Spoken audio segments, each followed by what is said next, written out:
Hello મિત્રો, આજના ખાસ વિડીયોમાં લિંગ અને જાતિ ટોપિકના અગત્યના એમસીક્યુ વિશે ચર્ચા કરીશું. અહીં દર્શાવેલ તમામ એમસીક્યુની પીડીએફ મેળવવા માટે ટેલિગ્રામ ચેનલની લિંક ડિસ્ક્રિપ્શનમાં મળી જશે. પ્રશ્ન નંબર 1, લિંગ શબ્દનો અર્થ શું થાય? તો સામાજિક અને સાંસ્કૃતિક ભૂમિકા એટલે લિંગ. ત્યાર પછી જાતિ શેના પર આધારિત છે? તો જૈવિક લક્ષણો ઉપર જાતિ આધારિત રાખે છે. લિંગ ભૂમિકા એટલે શું? તો સમાજ દ્વારા નક્કી કરેલી અપેક્ષિત વર્તણૂક એટલે એને કહેવાય લિંગની ભૂમિકા. નીચે પૈકી કયો લિંગ સંબંધિત નથી અથવા કઈ બાબત છે એ લિંગ સંબંધિત નથી? સ્ત્રી, પુરુષ અને બાળક.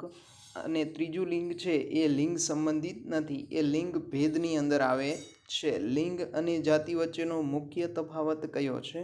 લિંગ છે એ સામાજિક છે અને જાતિ છે એ જૈવિક બાબત છે. આ એની અંદર મુખ્ય તફાવત છે. લિંગ સમાનતા એટલે શું?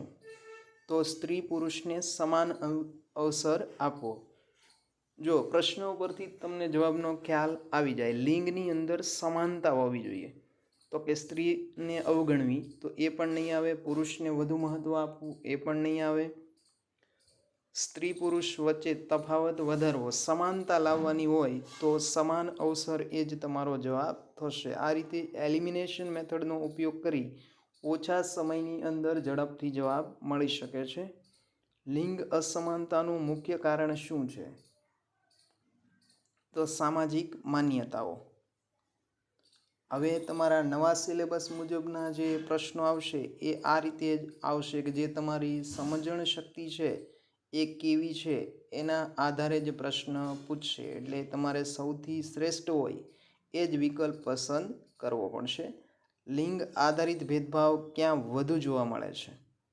તો ગ્રામ્ય વિસ્તારની અંદર છે એ અસાક્ષરતાનું પ્રમાણ વધારે છે એટલે ત્યાં વધુ જોવા મળશે.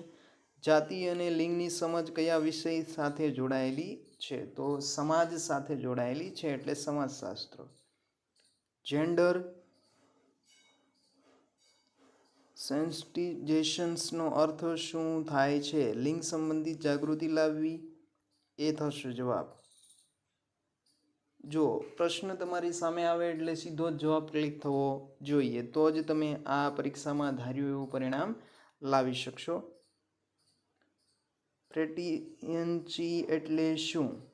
તો સ્ત્રી સત્તા પ્રધાન સમાજ, પુરુષ સત્તા પ્રધાન સમાજ, પુરુષ સત્તા પ્રધાન સમાજ. મેટર્નિટી એટલે શું? તો એમાં સ્ત્રીને મહત્વ આપવામાં આવે. યાદ રાખો, પી હોય તો પુરુષ અને એમ હોય તો એમ ફોર મધર, એટલે સ્ત્રીને પ્રાધાન્ય આપવાનું છે. લિંગ અસમાનતાથી સૌથી વધુ કોને અસર થાય છે? તો અસમાનતાને લીધે સ્ત્રીઓ છે એને વધુ સહન કરવું પડે છે. જેન્ડર ઇક્વિલિટીનો મુખ્ય હેતુ શું છે? તો કે બંનેને સમાનતા. ઇક્વિલિટી એટલે શું? સમાનતા.